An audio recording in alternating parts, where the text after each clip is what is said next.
Isang karpentero nasawi, isang kritikal sa bayan ng Allen, Northern Samar.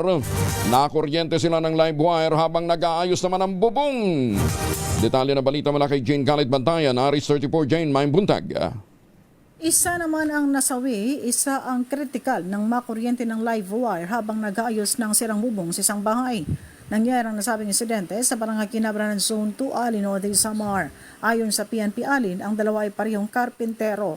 Agad na isinugod ang mga ito sa ospital, ngunit dead on arrival ang isang biktima na 27 taong gulang. Samantala, ginagamot naman ang kasama nito na isang 28 taong gulang. Ang dalawa ay pawang mga residente ng naturang bayan sa Allen, Northern Samar. Nangyari ang insidente habang inaayos o kinukumpuni ng dalawa ang bubong ng bahay. Aksidenteng nasagi ang live wire ng dala nilang yero. Ang live wire na pag-alaman ay direktang nakakonekta sa poste ng Norsamilco o Northern Samar Electric Cooperative. Parehong nakuryente ang dalawa. Agad na dinala ang mga ito sa Allen District Hospital, ngunit diniklarang patay na ang isa. Samantala, kasalukuyan naman na ginagamot ang isang biktima na kasalukuyang nasa malubha ang kondisyon.